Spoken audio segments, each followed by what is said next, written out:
We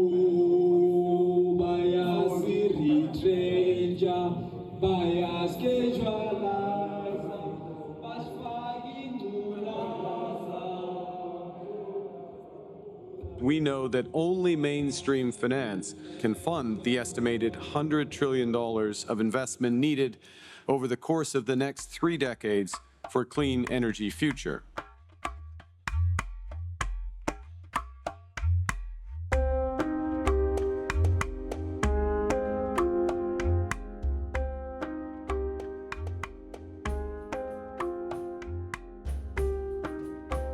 So all the theory is fine, all the declarations in international fora is fine. The climate experts say that we're already way beyond 1.5 degrees increase in temperature by 2050. Komati is the place where, as we say colloquially, the tire hits the road. Now, why I like the Komati coal fire, and what I'm saying always, that this is a very good prototype to, if we want to be successful, for example, in Asia, we will need to close every single day a coal fire plant for the next 20 years. So we strongly believe that the World Bank and the IMF, they are just imposing this just energy transition on us, and it is unfair on us. Ngike ngasebenza la e-power station Komati, ngisebenza eNandi we-company sisebenza ngokucleaner vele. Hey, life has been hard, man. My husband passed away 2014. That's where the problem started. I had to look for a job. I had to do something, so we got a job here in power station. It was just a temporary job for 6 months. And then after that, the power station shut down. 2007, 2008, then all the contractors came in, all right? Everyone was happy, everyone was working, all right? Now, you find a lot of the guys sitting in the streets, no money. Hey, the problem started again. So now there's no income, no money to survive. Ngasho uthatha unyaka.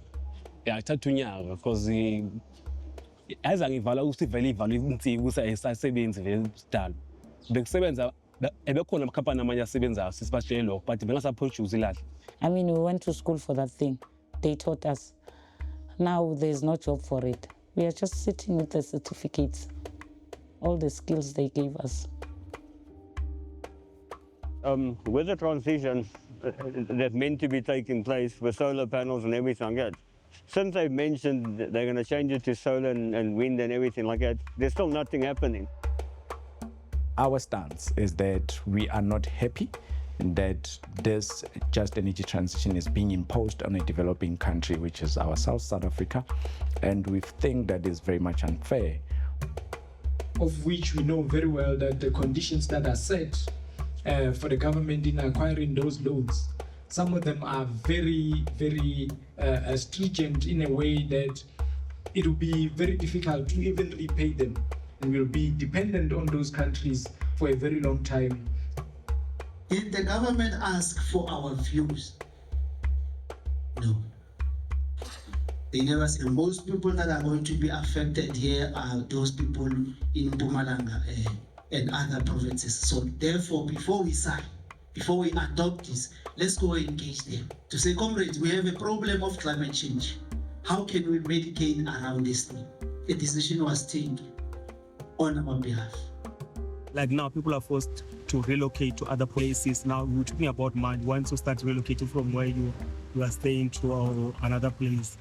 Just look now, especially the youth right now. You sit at the home, have no work, no anything. Just you wake up at the morning, you sit at the shop. Look right now. Look the people.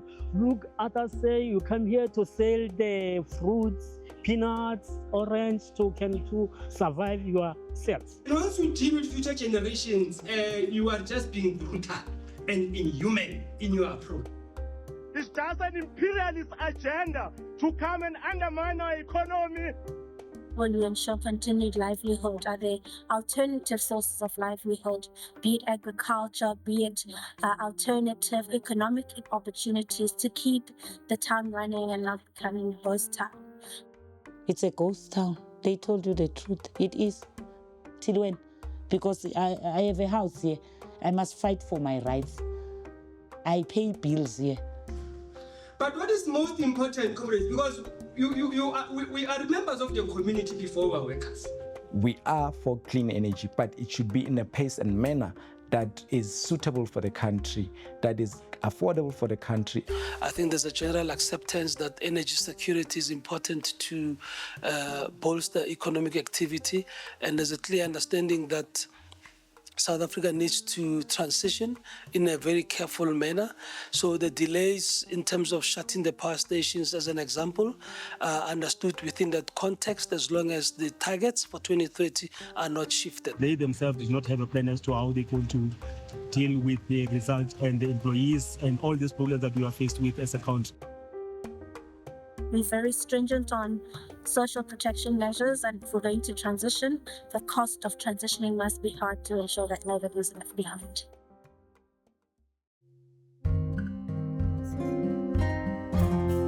Lithium, if you go to China, you'll see all companies out there building battery manufacturing plants in anticipation of supplying batteries. It's what drives everything these days, from lawnmowers to cell phones to cars, now to buses, to 18-wheel trucks for Tesla. It's not going away. It's getting bigger, stronger, and better. Lithium brine production in Chile is the cheapest in the world. Y en el caso del litio es un caso bien singular porque la explotación se hace en los salares, y los salares son prácticamente un oasis en el desierto, donde hay flora, donde hay fauna, donde hay comunidades, y son entonces fuente de vida. Hay estudios del impacto en la flora, el impacto en la fauna, cómo ha bajado el nivel freático, el estrés hídrico que hay en el salar de Atacama. Bueno, la primera situación medioambiental es que el salar no es una empresa ni una maquinaria en la cual se le pueda extraer, digamos, el litio de la forma que se está haciendo. Yo lo considero un invasor, un peligro latente para nuestras culturas ancestrales, porque vamos a perder, porque hay intereses. Por sobre la naturaleza prima la economía, el neoliberal y todo el consumo. Y en el segundo periodo de la presidenta Bachelet, lo primero que ella planteó es llamar a una Comisión Nacional del Litio, un grupo de expertos, para que elabore una política pública o sugiera elementos para una política pública del litio en la perspectiva de que el litio sirva para el beneficio del país. Cómo poder ocupar este mineral que lo tenemos en salares y que empieza a ser clave para la transición energética en beneficio de todos. Pero aquí en Chile la explotación principal sigue siendo el carbonato de litio, y en ese aspecto cualquiera pudiera pensar que los salarios de los trabajadores que trabajan en la minería del litio son similares al resto de las minerías, y la verdad es que no es así. Además, siempre cuando yo llegué estaba la inquietud de formar un sindicato, porque todos querían tener los mismos beneficios. Dado que ganaban menos, tenían que pagarse su pasaje, pagar su alojamiento, pagar su comida. Al final, digamos, era para poder llegar con un poco de dinero, tenían que sacrificar digamos, sus comodidades o restringir su alimentación. Yo me recuerdo que se empezó a conversar en los baños, se empezó a conversar en las noches, se hacían reuniones de a poco, hasta que finalmente, el 4 de septiembre de 1999, se forma el Sindicato de Trabajadores SQM Solar. Ahora, ese tema no es solo del litio, ¿no? Yo creo que ese tema es el tema de los recursos naturales de los países periféricos que venimos lidiando y tenemos experiencia ya hace 300 años. Nuestros países han sido tomados como países que entregan materias primas a los países centrales con un intercambio desigual, y la respuesta es, bueno, vamos a seguir explorando no solo litio, sino que vamos a seguir explotando cobre, vamos a seguir explotando nuestros mares, nuestros bosques. ¿A qué precio? Además, soy coordinador del movimiento Litio para Chile. Bueno, el movimiento Litio para Chile se concretó en noviembre del 2016, pero venía como consecuencia de por decirlo, una confrontación que existía en contra de SQM por todas las irregularidades que estaban cometiendo en contra de los trabajadores, incluso negándoles la posibilidad de la negociación colectiva, que es un derecho constitucional, con todas las limitaciones que tiene, pero que es un derecho constitucional que tenía.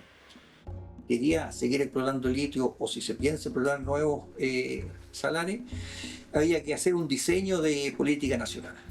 Y podemos conversar de cuáles son esos elementos que están ahí, que después el presidente Boric los tomó ahora en su mandato y los transformó en una estrategia, en un plan estratégico para poder desarrollarlo.